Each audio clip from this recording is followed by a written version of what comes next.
नमस्कार, आप देख रहे हैं जोहार झारखंड। मैं हूं आपके साथ विभा उपाध्याय।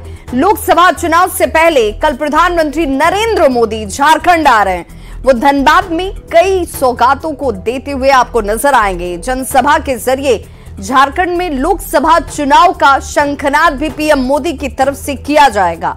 ऐसे में बीजेपी कार्यकर्ता इसे लेकर बेहद उत्साहित हैं।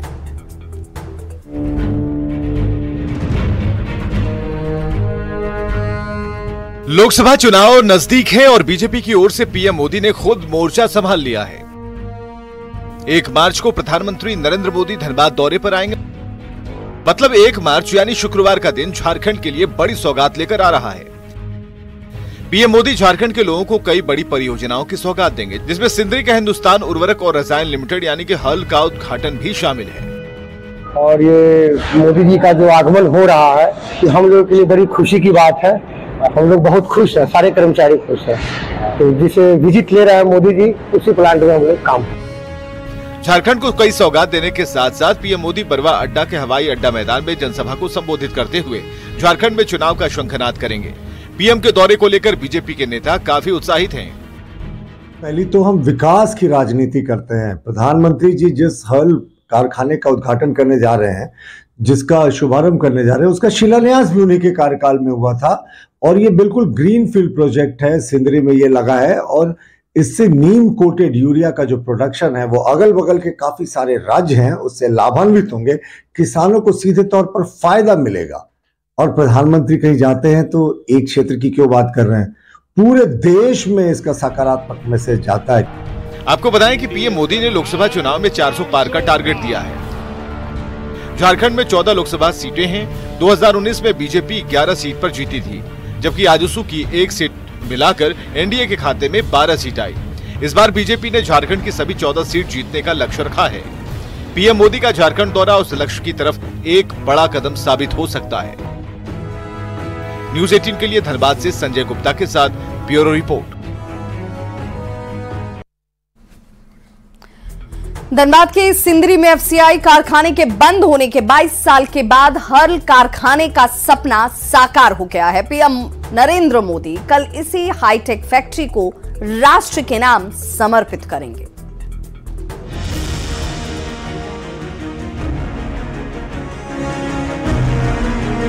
कोयले की राजधानी कहा जाने वाला धनबाद जल्द ही यूरिया उत्पादन का भी प्रमुख केंद्र बनने जा रहा है। ये संभव हो रहा है प्रधानमंत्री नरेंद्र मोदी की दूरदर्शी सोच की बदौलत। जी हां, 9,000 करोड़ रुपए खर्च करके सिंदरी में हिंदुस्तान उर्वरक रसायन कारखाना अब आकार ले चुका है। शिलान्यास के 6 साल बाद इसका उद्घाटन भी प्रधानमंत्री नरेंद्र मोदी के हाथों होने जा रहा है। मोदी जी का जो आगमन हो रहा है, कि हम लोगों के लिए बड़ी खुशी की बात है। हम लोग बहुत खुश हैं, सारे कर्मचारी खुश हैं। तो जिसे विजिट ले रहे हैं मोदी जी, उसी प्लांट में हम लोग काम कर रहे हैं। बात करने का मौका मिले और क्या कुछ पूछिए। बात करने का मौका मिले तो पूरे कर्मचारी के लिए भविष्य निधि की योजना अच्छा हो, सबका भविष्य बढ़िया हो, जो भी यहाँ कर्मचारी काम कर रहे हैं। प्रधानमंत्री नरेंद्र मोदी ने साल 2018 में सिंदरी में हल कारखाने की नींव रखी थी। 9,000 करोड़ रुपए खर्च करके इस प्लांट का निर्माण 4 साल बाद यानी कि 2022 में ही पूरा हो गया था, पर उत्पादन अप्रैल 2023 में शुरू हुआ। लेकिन कोरोना की वजह से उस समय इसका उद्घाटन नहीं हो सका था। इस हाईटेक कारखाने में 10 लाख टन यूरिया उत्पादन करने की क्षमता है। उत्पादन के साथ ही यहीं पर यूरिया की पैकिंग होती है और यहाँ से इसे झारखंड के साथ साथ बिहार, उड़ीसा, पश्चिम बंगाल, छत्तीसगढ़ और मध्य प्रदेश भेजा जाता है। सिंदरी की हर्ल फैक्ट्री में बनने वाले यूरिया देश के किसानों के लिए वरदान साबित हो रहा है। इस कारखाने में काम करने वाले 1,000 मजदूर बेसब्री के साथ प्रधानमंत्री नरेंद्र मोदी का इंतजार कर रहे हैं। क्योंकि बहुत अच्छा लग रहा है, उतना भी पास से देखेंगे पास से, और बात करने का मौका मिलेगा तो जितना बढ़कर अच्छा लगेगा बात कर रहा है। कभी सोचे थे कि प्रधानमंत्री से मिल पाएंगे, सामने से देख पाएंगे? नहीं, ये तो सोचे नहीं है, अभी नसीब में रहेगा तो देख पाएंगे, नहीं तो नहीं होगा। बहुत दिन से हम लोग सोच रहे, पहले भी सुना दिया था प्रधानमंत्री आएगा, कब आएगा, हम लोग भी सोच रहे थे कि कब आएगा। बहुत दिन से देखना की वो मन कर रहा है, सामने से देखने को मिलेगा प्रधानमंत्री को। कभी सोचे थे कि प्रधानमंत्री को बहुत नजदीक से देख पाएंगे? नहीं, कभी नहीं सोचे थे। इसी चलते बहुत खुशी भी हो रहा है कि प्रधानमंत्री आएगा, हमारा कंपनी में आएगा, पास आएगा, हम लोग मजदूर सब देख पाएंगे प्रधानमंत्री को। सिंदरी में साल 2022 में एफसीआई की खाद फैक्ट्री बंद हुई थी तो सिंदरी की रौनक ही छिन गई थी। पर इसके 22 साल के बाद जब हर्ल फैक्ट्री के रूप में नया कारखाना खुल गया तो सिंदरी का गौरव एक बार फिर लौटने की उम्मीद की जा रही है। संजय गुप्ता, न्यूज़ 18, धनबाद। तो प्रधानमंत्री नरेंद्र मोदी कल धनबाद रेल मंडल को 7 योजनाओं की सौगात भी देने वाले हैं। इन योजनाओं पर 13,700 करोड़ रुपए की लागत आएगी। कल सिंदरी में हर्ल फैक्ट्री के उद्घाटन स्थल से ही इन 7 योजनाओं का ऑनलाइन शिलान्यास और उद्घाटन होगा। साथ ही पीएम मोदी बरवा अड्डा के एयरपोर्ट ग्राउंड पर विशाल जनसभा को भी संबोधित करने वाले हैं। फाउंडेशन स्टोन लेंगे, इसमें टोटल 7 प्रोजेक्ट है, करीब 13,674 करोड़ रुपए के प्रोजेक्ट प्राइम मिनिस्टर द्वारा फाउंडेशन स्टोन ले किया जाएगा। इसमें जो सबसे ज्यादा इंपॉर्टेंट है वो है Sonnagar Andal 3rd and 4th line, जो कि अभी सोननगर से अंडाल तक जो अभी हमारी मेन लाइन चल रही है उसके पैरेलल में 3rd and 4th लाइन डाली जाएगी। कैपेसिटी नियरली डबल हो जाने की संभावना है और उसमें फ्रेट ट्रेन को बढ़ावा मिलेगा, उसका लॉजिस्टिक कॉस्ट कम होगा, साथ ही साथ पैसेंजर ट्रेन के लिए पाथ खाली हो जाएंगे। धनबाद 1 मार्च को प्रधानमंत्री नरेंद्र मोदी का आगमन होने वाला है। मुख्य रूप से धनबाद में प्रधानमंत्री बरवाडा के हवाई अड्डे में जनसभा को संबोधित करेंगे और हर्ल कारखाने का उद्घाटन करेंगे। इसके साथ ही प्रधानमंत्री नरेंद्र मोदी धनबाद रेल मंडल को कई सौगात देने वाले हैं। 7 योजनाओं में लगभग 13,700 करोड़ रुपए की लागत से कई योजनाओं का क्रियान्वयन होने वाला है या जो हो रहे हैं उसका भी ऑनलाइन शिलान्यास या उद्घाटन करेंगे। इन 7 योजनाओं के क्रियान्वयन से धनबाद रेल मंडल के राजस्व में काफी बढ़ोतरी होगी। हालांकि धनबाद रेल मंडल अभी सभी रेल मंडलों में राजस्व के मामले में नंबर 1 पर चल रही है और इन 7 योजनाओं के शामिल होने के बाद यह राजस्व कई गुना और भी बढ़ेगी। इसे लेकर डीआरएम कमल किशोर सिन्हा ने प्रेस वार्ता कर यह संपूर्ण जानकारी दी। दिन पहले ही पीएम मोदी रेलवे के कई आरओबी और अंडरपास का ऑनलाइन शिलान्यास किए थे और इसके बाद फिर से एक बार धनबाद रेल मंडल को 7 योजनाओं के लिए 13,700 करोड़ की सौगात देने जा रहे हैं। मुख्य रूप से डेहरी ऑनसन से लेकर अंडाल तक रेलवे लाइन बिछेगी जिसमें कि गुड्स ट्रेनें चलेगी और साथ ही साथ धनबाद चंद्रपुरा के लिए 28 किलोमीटर तक रेल लाइन बिछनी है। संजय गुप्ता, न्यूज़ 18, धनबाद। तो प्रधानमंत्री नरेंद्र मोदी 1 मार्च को धनबाद आ रहे हैं और वो वहीं से रामगढ़ के न्यू बिरसा परियोजना में बने सीएचपी साइलो का उद्घाटन भी करने वाले हैं। 292 करोड़ रुपए की लागत से बने इस प्लांट की क्षमता सालाना 7.5 मिलियन टन की है, जबकि रोजाना 6 से 7 रैक कोयले को यहां से डिस्पैच किया जा सकता है। उद्घाटन समारोह को लेकर रामगढ़ में जोर शोर से तैयारियां चल रही हैं।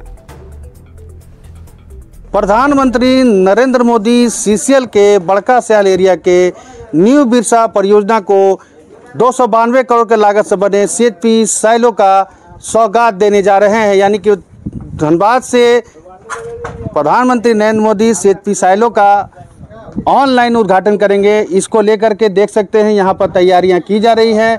आप देख सकते हैं उद्घाटन को लेकर के यहाँ पर शिलापट बनाया गया है और तैयारियां जोरों पर की जा रही है। प्रधानमंत्री शुक्रवार को धनबाद से इसका ऑनलाइन उद्घाटन करेंगे। इसको लेकर के यहाँ क्या क्या तैयारी की गई है, देख सकते हैं कटआउट लगाया गया प्रधानमंत्री का। बताइए क्या क्या तैयारी चल रही है? यहाँ का तैयारी तो पंडाल अभी ये 60 बाई 100 का हो गया, तैयार हो गया है। स्टेज हो गया, 30 गो सोफ़ा लग गया है, 500 चेयर है और 100 वीआईपी चेयर है। और कारीगर अब कलकत्ता से आए हुए हैं। फूल का कारोबार, सजावट हो रही है, फूलों से सजावट हो रही है। Sound system, drone. कोलकाता से फूल मंगाए हैं? कोलकाता से। तो तैयारी लगभग पूरी कर ली गई है? हाँ, पूरी कर ली गई। और CHP साइलो जो 292 करोड़ के लागत से यहाँ न्यू बिरसा परियोजना में बना है, इसकी क्षमता जो है प्रति वर्ष 7.5 मिलियन टन की है। और यहाँ से प्रत्येक दिन लगभग 6 से 7 रैक कोयले का डिस्पैच किया जा सकेगा। और जब यहाँ से कोयले का डिस्पैच CHP साइलो के माध्यम से होगा तब बरका सयाल क्षेत्र में प्रदूषण भी कम हो सकेगा और यहाँ के लोगों को रोजगार भी मिल सकेगा। ऐसे में जो प्रधानमंत्री का यहाँ पर CHP साइलो का उद्घाटन समारोह की जो तैयारी है वो उसे काफ़ी भव्य और काफ़ी ऐतिहासिक बनाने की यहाँ पर तैयारी की जा रही है।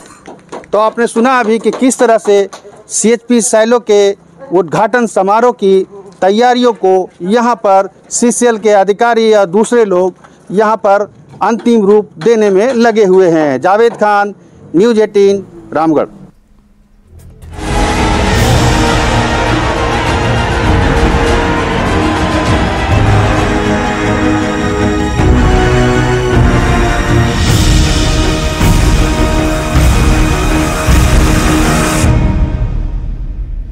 और चंपाई कैबिनेट की तरफ से 40 फैसले लिए गए हैं। संस्कृत कॉलेज के स्टाफ को PF देने के इन फैसलों में एक बड़ी शुरुआत, जिसमें टाना भगत को अब 200 यूनिट फ्री बिजली दी जाएगी। JC बोस यूनिवर्सिटी की स्वीकृति भी इसमें शामिल है। वहीं CM ग्राम सड़क के लिए 89 करोड़ स्वीकृत किए गए हैं। राज्य कर्मियों को पोशाक के लिए 5,000 रुपए दिए जाएंगे। गिरिडीह में सिंचाई की अगर बात करें तो 639 करोड़ रुपए की स्वीकृति इसमें शामिल है। रामरेखा जलाशय के लिए 130 करोड़ रुपए। और ऐसे में राज्य कर्मियों को अब 5 लाख का बीमा हासिल होगा। राज्य कर्मियों को एयर एम्बुलेंस की सुविधा हासिल होगी। 166 स्कूल को +2 स्कूल का दर्जा इसमें शामिल है। वर्ल्ड ट्रेड सेंटर के 47 करोड़ रुपए इसमें शामिल किए गए हैं। वहीं कस्तूरबा छात्राओं को भोजन के लिए 2200 रुपए अब दिए जाएंगे। राज्य सरकार के विभिन्न जो कर्मीगण हैं, सेवक कर्मीगण और पदाधिकारी हैं, इनको 5 लाख तक का जो हेल्थ का इंश्योरेंस कवर है वो बीमा कंपनी के माध्यम से दिए जाने का राज्य सरकार का निर्णय हो गया है, ऑलरेडी हुआ था। और 5 लाख से ऊपर की राशि जो है उसके लिए जो सूचीबद्ध हॉस्पिटल हैं उसमें ये था कि सूचीबद्ध हॉस्पिटल में जो इलाज कराएंगे तो उनको इलाज के अनुकूल पैसा मिलेगा, लेकिन जो सूचीबद्ध हॉस्पिटल्स नहीं है उसमें यदि इलाज कराते हैं तो उनको एम्स के दर पे पैसा दिया जाएगा। कस्तूरबा गांधी बालिका विद्यालय, झारखंड बालिका आवासीय विद्यालय और नेताजी सुभाष चंद्र बोस आवासीय विद्यालय, 3 विद्यालय संचालित किए जाते हैं। ये तीनों विद्यालयों में जो इनका खाने का खर्च है वो काफी दिनों से रिवाइज नहीं हुआ था, उसको रिवाइज करने का निर्णय लिया गया है। विविध अनुदान 2,50,000 रुपए, मरम्मती और रख रखाव अनुदान में 2,50,000 रुपए और बिजली व्यवस्था में 3,50,000, ये प्रति वर्ष प्रति विद्यालय। खूंटी के बीजेपी दफ्तर में ग्रामीणों से मैनिफेस्टो के लिए सुझाव लिए गए हैं। इस मौके पर कई ग्रामीणों ने अपनी राय को लिखकर बीजेपी के इस बॉक्स में डाला है। जी हां, बीजेपी की तरफ से अब जो सुझाव बॉक्स शुरू किए गए हैं उसमें ग्रामीणों की तरफ से अब सुझाव डाला भी जा रहा है। बीजेपी की तरफ से देश भर से 1 करोड़ लोगों के सुझाव लिए जा रहे हैं, जिसमें चुनिंदा सुझावों को बीजेपी के घोषणा पत्र में शामिल किया जाएगा। 500 LED वैन भी शीघ्र आपके विधानसभा क्षेत्र में पहुंचेगा, जिसमें बॉक्स बना होगा। नमो ऐप के जरिए आप दे सकते हैं, एक नंबर जारी हुआ है उसके जरिए भी मिस कॉल करके आप रिकॉर्ड करके अपने सुझाव दे सकते हैं। यानी हम सिर्फ विश्व की सबसे बड़ी कार्यकर्ता आधारित पार्टी नहीं है, बल्कि हम जो समाज के अंतिम पायदान पर खड़ा व्यक्ति है उसके सुझावों को समाहित करके अपना मैनिफेस्टो को बनाते हैं। तो ये 1 करोड़ सुझाव जाएंगे, दिल्ली में उसकी छटनी होगी और उसके बाद जो अच्छे सुझाव होंगे उनको मैनिफेस्टो में भी शुमार किया जाएगा। तो कोडरमा में केंद्रीय शिक्षा राज्य मंत्री अन्नपूर्णा देवी ने बीजेपी के संकल्प पत्र और सुझाव पेटी को लॉन्च किया है। ये सुझाव पेटी गांव-गांव और घर-घर जाएगी।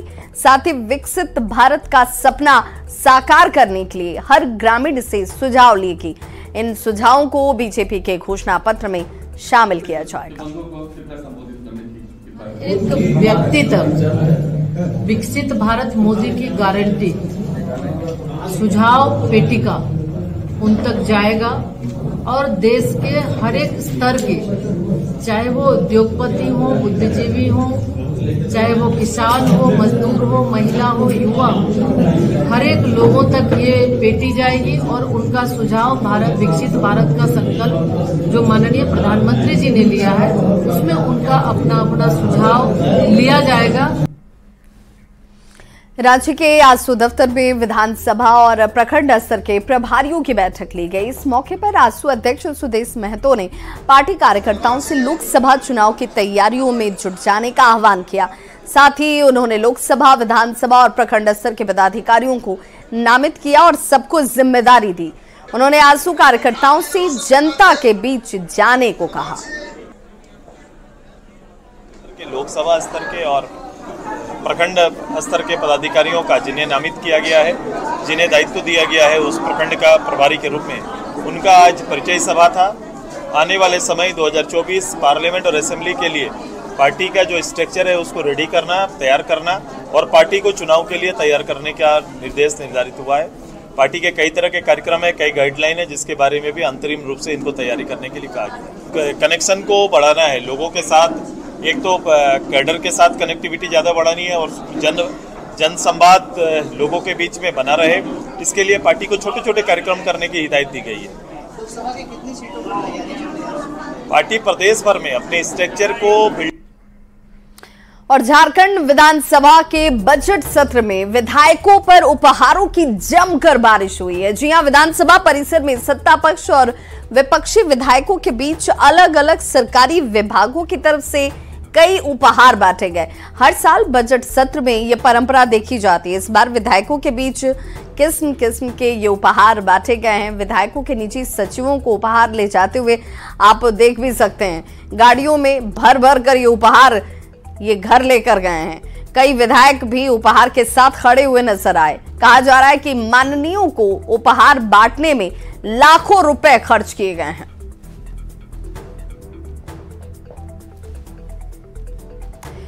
जामताड़ा में ट्रेन से कटकर 2 यात्री की मौत की सनसनीखेज घटना ने हर किसी को झकझोर कर रख दिया।